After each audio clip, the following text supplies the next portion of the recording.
I've noticed a concerning trend lately of top-of-the-line smartphones, drones, and even cars not being sold here in the USA. For example, this smartphone, the Oppo Find X Ultra, has camera sensors that are 62% larger than anything Apple or Samsung has, and we aren't allowed to buy it. Not to mention improvements on the battery, screen, waterproofing, and Wi-Fi. Today I'm hoping that we find some fatal flaws in this X8 Ultra so that hopefully we can feel a little better about never getting to use it. We already know that Oppo is using Gorilla Glass, but they don't exactly say which version.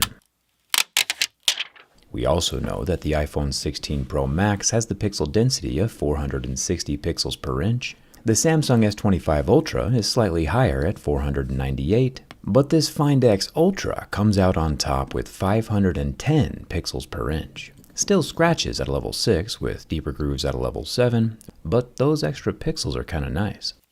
The Find X8 Ultra is running Android 14 and has a very similar hole punch style front-facing camera to the S25 Ultra. But instead of 12 megapixels like Samsung or Apple, this guy is 32, with a larger internal sensor. Larger sensors typically take better pictures, and I'm sensing a theme here.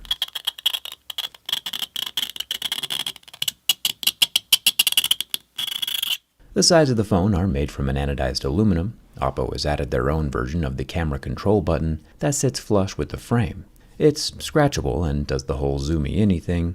While technically the X8 Ultra can zoom in 120 times, I'll let you check out MKBHD's video for the camera quality shots. Personally, now that I've used it for 3 seconds, we can all just move on, which is pretty much what everyone who tried Apple's new buttons said as well. The buttons are not removable from the phone body. At the top of the phone, we have some microphones, as well as an IR blaster, which neither Apple nor Samsung are offering. There's another button on the left side, a programmable shortcut button. Kinda nifty. The bottom of the phone has a loudspeaker port, which has the waterproofing mesh protected by the exterior frame. There's a 100-watt USB-C port. Apple and Samsung both top out at 25 watts and 45 watts respectively. And there's a removable dual SIM card tray for international travel, which is nice, since in order to even get this phone, you gotta travel internationally.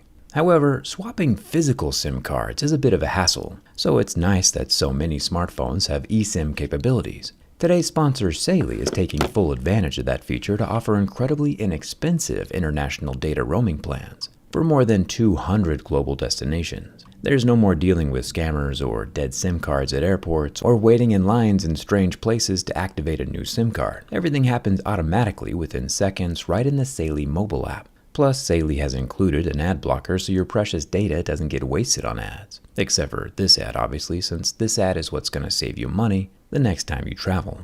Currently, the data plans only work for data, which is why they're so inexpensive, but messages through WhatsApp, Viber, and Signal are all included. Get an exclusive 15% discount on Saley data plans. Just use the code JerryRig at checkout, or download the Saley app with the QR code on screen, or go to saley.com/JerryRig. They've got 24/7 round-the-clock customer support because the sun is always shining somewhere. And maybe with Saley you can travel to countries where top-of-the-line smartphones exist, like this X8 Ultra. Where was I? Ah yeah, the flash. It looks like we have a dual LED, dual tone flash in the upper left corner of the back glass. And that back panel is indeed glass, and unscratchable by my razor blade. The best part about this phone though isn't the back glass. The pied de résistance, or whatever they say in France, where this phone is also not sold, is the massive camera units inside the camera circle. Now, historically, I make fun of camera bumps for being too large, but this X8 Ultra appears to be very efficiently using the space. We'll find out when we open her up. They call this a Sky Dome, and it contains a suite of 5 different cameras. An absolutely epic 50 megapixel 1-inch camera sensor, a 50 megapixel ultra wide angle, 50 megapixel 6x periscope, and a 50 megapixel 3x telephoto. There's also a 5th color spectrum sensor, which doesn't really count as a camera, but still impressive. All surrounded by a large circular silver metal ring, which is not removable. Now, I've already talked about pixel density, but this 6.8-inch LTPO AMOLED peaks out at 2,500 nits and is 1440p, and can display 1 billion colors at 120 Hz, which honestly is pretty on par with what Apple and Samsung have going on right now. There's not been much improvement in the screen technology space for the past few years. I mean, yeah, Apple said they double stacked some OLED panels, but you already forgot they did that which proves my point. The X8 Ultra lasts for 35 seconds under the heat from my lighter, but has no visible blemishes or marks on the surface of the screen. And while beating Samsung and Apple in nearly every category, this X8 Ultra is also cheaper at $900. Obviously, that's not including any tariffs or anything, which by not selling in the USA they get to avoid, and maybe they also thought they could avoid the JerryRig bin test. But nope, they can't. There's no damage when bent from the back, but flipping it around and applying pressure from the front causes separation along the antenna line between the power button and volume rocker. It's only a minor separation though, and not any catastrophic damage. The phone continues to lock out, even despite its newfound crack in the frame, and does not get damaged any farther. The Find X8 structurally survives my bin test, albeit with a new cosmetic defect, which also probably ruined their IP69 waterproofing rating. This X8 Ultra has both IP68 and 6.9 water ratings, which neither Samsung nor iPhone are doing on their flagships. The back panel does come off pretty easily though, with enough heat and my JerryRig razor knife. The large camera lens comes up with the glass. And holy moly, this really is the first ever smartphone that justifies its camera bump. The 1-inch sensor, which normally is only found in dedicated handheld cameras, is a really big boy. But not only that, the wide angle and 120x telephoto camera also have record-breakingly large footprints of their own. I'll turn off the X8 Ultra before we get too far ahead of ourselves. There are a total of 22 normal Phillips head screws holding in the upper and lower plastics. The bottom loudspeaker does have plenty of balls inside, and while the 50-watt wireless charging coil looks pretty normal, remember the iPhone and Samsung coils are only 15 watts, with 4.5-watt reverse wireless charging. And this coil on the X8 Ultra can reverse wireless charge at 10 watts. We'll do a side-by-side split-open camera sensor comparison here in a second. It'll be interesting since Samsung's top-of-the-line flagship is almost 60% smaller. But first we gotta get the camera units out. I'll unplug the 6,100 mAh battery. Apple and Samsung have a much smaller 4,685 and 5,000 mAh batteries respectively. This Ultra battery does come out cleanly and easily from the phone though, thumbs up for that. We're all looking at you, Pixel. It's a dual-cell silicon carbon battery, which definitely helps with the 100-watt charging speeds. It's like charging up 2 batteries at once, since it is charging up 2 batteries at once. There is one more screw on the motherboard, and then the 4 remaining cameras can come on up.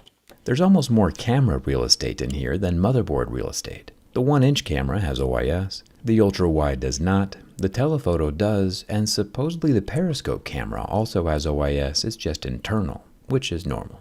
I can unplug the large sensors just like little Legos, all of them except for the upper telephoto camera, which has an extra metal trap door over the Lego-style connector. I thought that was interesting. Before we tear open the 1-inch sensor though, I kind of forgot about the charging port board. There are no additional screws holding it down, and it does have the red waterproofing rubber ring around the 100-watt USB-C port. The dual SIM card tray is on the underside, and we can see the loudspeaker opening has the waterproofing mesh over the hole, and the microphone has its own white membrane to keep water out, all of which rests next to the rectangular haptic feedback vibrator. All things we've seen before for the most part. However, having a camera unit the size of a quarter is worth zooming in on. This year's S25 Ultra already looks outdated in comparison, even though they were only released a few months apart. The iPhone 16 Pro Max obviously came out last year, but its sensor is basically the same size as this S25 Ultra, so you can pretend this sensor is from either phone. The X8 Ultra has them both beat by more than 60%. Imagine if something you own just got 60% larger, like a candy bar or your house or your commute to work. 60% is a massive change. And in the case of a camera sensor, larger is better. The sensor's job is to capture light, and the more surface area a camera sensor has, the better it is able to do its job of getting more detail, perform better in low light, and get better zooms and crops. Taking a look at the X8 Ultra and S25 Ultra camera sensors side by side, there is a clear winner. Obviously, other things play a role, like glass lenses and software, but it's definitely easier to run a race when you get a 60% head start over the competition. I'm just going to throw it all back in the phone, and we'll see what happens when I try to take a picture with it. I am glad that Oppo is pushing the limits and doing something new, and I hope that a bit of outside pressure keeps Apple and Samsung on their toes, because competition is always a good thing for consumers. And would you look at that, everything still works. Even the camera app appears to still be functioning, except for when I go to take a picture, it freezes up. Which does make sense. I imagine there's some data sharing between all the cameras, and the team captain is now decapitated. Either way, cool phone, cool price, and you're cool for staying till the end. Thanks a ton for watching, and I'll see you around.